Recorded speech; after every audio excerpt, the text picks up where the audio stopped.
And I know that when people heard that part of the story, that was the part that they're like, yeah, right.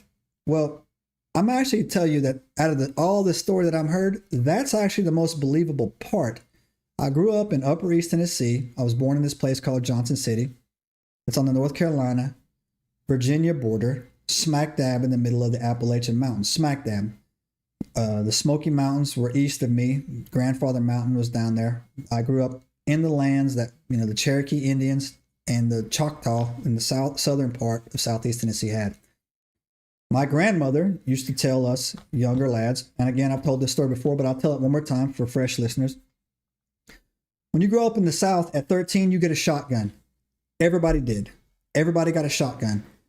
And the shotguns that you normally get, if you had rich parents, you got a 20 gauge. It doesn't have that much kick. But if you had not so rich parents, you got what was called a 410 shotgun. It was a shotgun that shot these little bitty skinny shells, right?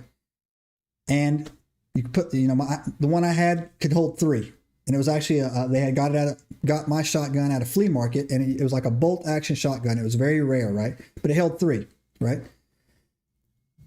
Used to go in the woods and play with shotguns. That was just how we grew up. That was it. There was no game warden up there. We were just, it was not uncommon for kids down there to walk around in the woods with shotguns. But the older generation, and they would warn you that when you go into these woods, they would say, hey, look, boys, you guys be careful out there. They would refer to it as an old hate. There's an old hate in those woods. That's how they would say it. There's just an old hate in those woods. You need to be careful. And I could do a whole podcast. You know what? I think I'm actually going to do that. I could do a whole Enigma live on the rules of the Appalachian, about whistling and bells and things that you hear down there, things that you shouldn't do and things that you shouldn't respond to. So the fact that this guy's grandfather is having this conversation with him is the most believable part of this story for me, right? And people say, oh, why would your grandfather send you in there if there was something in there like that? That's the same reason why they do it in the South. You don't avoid the woods down there. You just don't do it, right? You just don't avoid it. You just don't live in your house.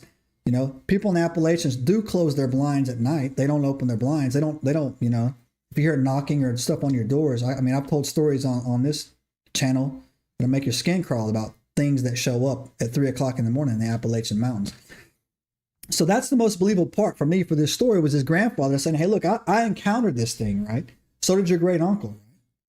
And there's things here. If you're going to go in those woods, boy, you're going to have to understand it. You're going to have to deal with some things from time to time, right?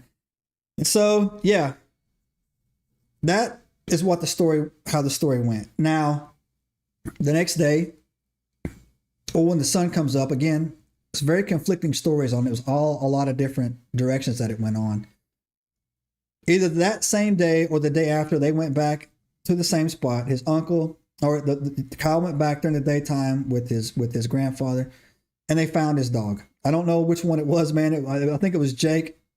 They found Jake. He was a little bit cut up or whatever. Looked like he got into a little bit. Supposedly he made a full recovery, and it doesn't really go on to mention much about, what Bo did or whatever, right? I think Jake was the actually bigger of the dogs or whatever. But they went back and they did find the dogs. Now, happy ending with the dogs. Nobody got munched on that. Nobody got taken care of with, no one died other than the coyotes in this Dogman story, right? So you know how I do around here, Enigmites. When I get into something, I like to go and I like to pull up the facts. I like to go and look up and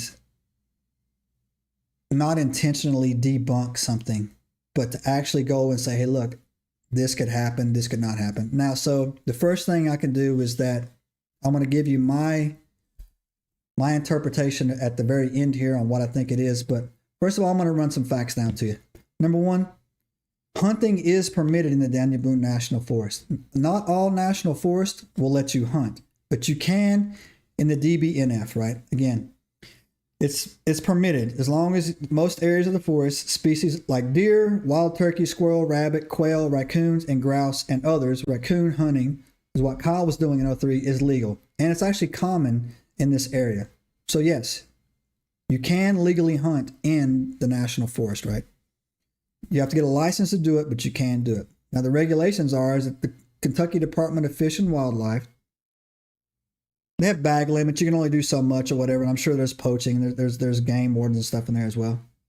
The hunting is allowed all over the national forest except in developed recreational sites, campgrounds, picnic areas, or whatever. Subscribe now and turn on the notifications to join us on this extraordinary journey into the unknown.